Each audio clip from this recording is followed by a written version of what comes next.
तो example 4.3 NCERT का हमें क्या बता रहा है बेटे, एक क्वेश्चन जिसमें एक मोटर बोट इधर जा रही है, नॉर्थ डायरेक्शन में जा रही है 25 किलोमीटर पर आवर से। ठीक है जी। तो अगर ये हमारे पास नॉर्थ हो, ये साउथ, इधर ईस्ट और ये वेस्ट, मोटर बोट किधर जा रही है बेटे 25 किलोमीटर पर आवर, और साउथ से ईस्ट की तरफ, ये ईस्ट हो गया हमारे पास, ये साउथ हो गया, 60 डिग्री का एंगल बनाकर वाटर करंट है। पानी किधर जा रहा है, वाटर की डायरेक्शन किधर है, वेलोसिटी किधर है, साउथ से ईस्ट की तरफ 60 डिग्री का एंगल बना रहा है, 10 किलोमीटर पर आवर स्पीड है। ठीक है जी। तो इन दोनों में एंगल कितना हो गया, ये 60 तो 120 हो गया ना। अब हमें बताना है कि बोट की रिजल्टेंट वेलोसिटी क्या होगी, बोट की रिजल्टेंट वेलोसिटी पैरेललोग्राम लॉ से सोल्व हो जाएगा। किधर होगी बेटे बोट की रिजल्टेंट वेलोसिटी, सबसे पहले हम पैरेललोग्राम बनाएंगे, दाएं दोनों मिलेंगे, हमारे पास रिजल्टेंट वेलोसिटी होगी vr। अगर हम vr की बात करें तो ये कितना होगा, ये होगा बेटे root of vb square plus vw square plus 2 into vb vw cos 120। आया ना बोलो, ठीक है जी। तो vb कितना है 25, 25 का स्क्वायर 625, 10 का square 100, 2 into 25 into 10 into minus half, कोई दिक्कत, ये हो गया बेटे 725, 725 में से 250 माइनस कर देंगे, आ जाएगा 475। कितना आ गया 475। इसका रफ आइडिया कितना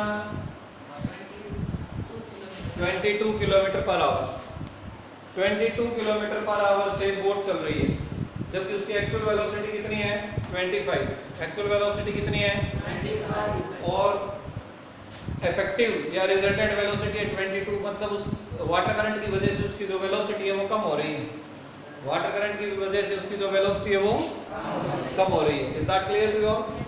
ठीक है जी।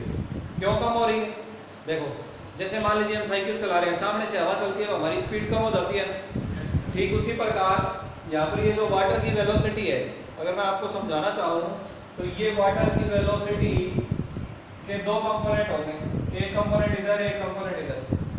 ये अगर हमारे पास 30 है तो ये हो गया वाटर वेलोसिटी इनटू cos 30, और ये हो गया वाटर वेलोसिटी इनटू sin।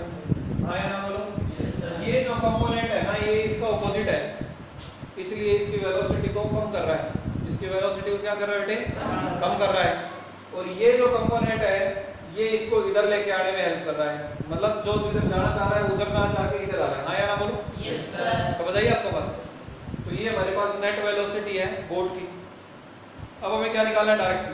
क्या निकालना है बेटे, डायरेक्शन। डायरेक्शन डायरेक्शन हम वर्टिकल के साथ निकाल लेते हैं। मान लीजिए कि ये एंगल अल्फा है, ये एंगल क्या है अल्फा, हम इसके साथ भी निकाल सकते हैं, इसके साथ भी निकाल सकते हैं, बट प्रॉब्लम ये है कि ये जो डायरेक्शन है ये पर्टिकुलरली खुद ही साउथ और ईस्ट के बीच में है, और ये नॉर्थ एग्जैक्ट है।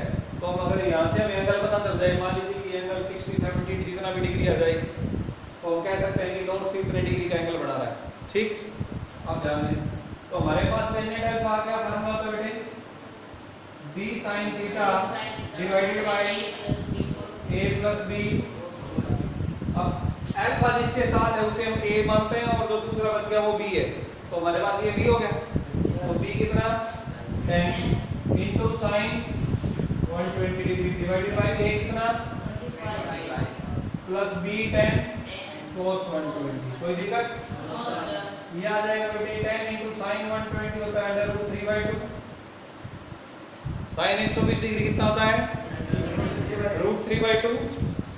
0 से 90 तक की वैल्यूज तो आपको जनरली याद ही होती हैं, 0 30 45 60 और 90।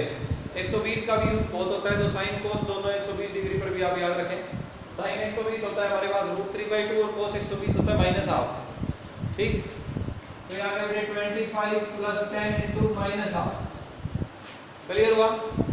ध्यान दें, ये कितना हो गया बेटे माइनस का 5 हो गया है। 25 माइनस 5 कितना 20, कितना 20। 2 से इसको 5 पर कैंसिल करते हैं, तो हमारे पास क्या है बेटे 5 रूट 3 डिवाइडेड बाय ये आ गया 4, रूट 3/4 का कितना होगा टेन जेड अल्फा रूट 3 का मतलब 1.732 डिवाइडेड बाय 4 0.4 पर जाएगा 16 3 पर जाएगा 3 0.433 टेन जेड अल्फा कितना आ गया बेटे 0.433 कोई दिक्कत है? अब यहाँ तक तो बच्चे पहुंच जाते हैं कैलकुलेशन से।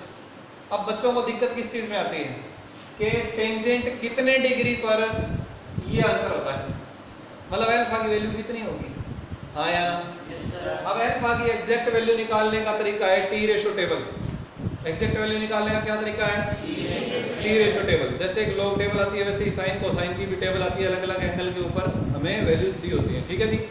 उसमें हम देख लेंगे 0.433 कितने पर है, ये 23 पॉइंट कुछ डिग्री पर होगा, 23 पॉइंट समथिंग जो भी अल्फा यहाँ से 23 पॉइंट समथिंग डिग्री आ जाएगी। समझ आया कि नहीं आया?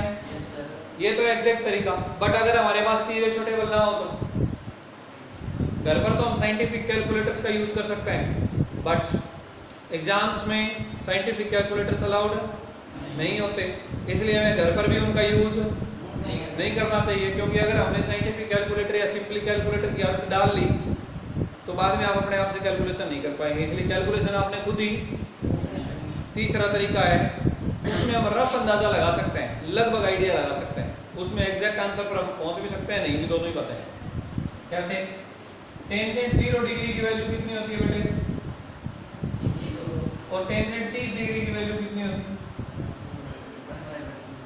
1/√3 1/√3 का मतलब हुआ 1.732। हाँ या ना बोलो बेटे?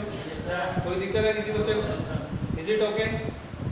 इसका आंसर हमारे पास 0.5 समथिंग आएगा। क्या आएगा? 0.5 समथिंग। आप करके भी देख सकते हैं इसे। अंडरस्टूड और नॉट? कर लेंगे? ठीक है जी। अब हमारा आंसर कितना चाहिए हमें? 0.433। इसका मतलब 100% वो इन दोनों के बीच में, 100% वो इन दोनों के, यानी हमारा एंगल 0 और 30 के बीच का कोई एंगल है। अच्छा, साइन 0 पर 0 और 30 पर 0.5 समथिंग, ये आंसर इन दोनों में किसके नजदीक है? इसके नजदीक है। इसका मतलब हमारा जो एंगल है वो इसके ज्यादा नजदीक है, इसके ज्यादा नजदीक है। हाँ या ना बोलो? तो हम यहाँ पर रफ आइडिया लगा सकते हैं कि हमारा जो अल्फा है वो अप्रोक्सीमेटली 23। ये तो हमें पता था इसलिए मैंने 23 लिख दिया।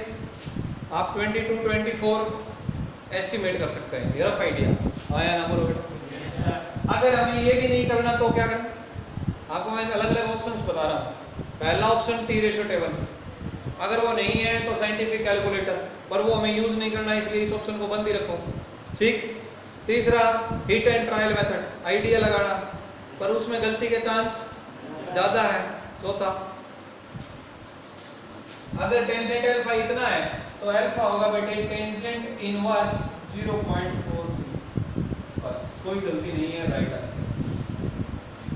अगर हम एंगल का आइडिया नहीं लगा सकते तो सीधा लिख दीजिए, अगर टेंजेंट अल्फा बराबर इतना तो अल्फा बराबर टेंजेंट इनवर्स इतना। समझ आया कि नहीं आया? कोई दिक्कत है किसी बच्चे को? अब आप इनमें से जो तरीका आपको ठीक लगे वो अडॉप्ट कर सकते हैं, कोई दिक्कत हो तो बोलिए। ठीक है, अगले न्यूमेरिकल पर चलते हैं बेटे।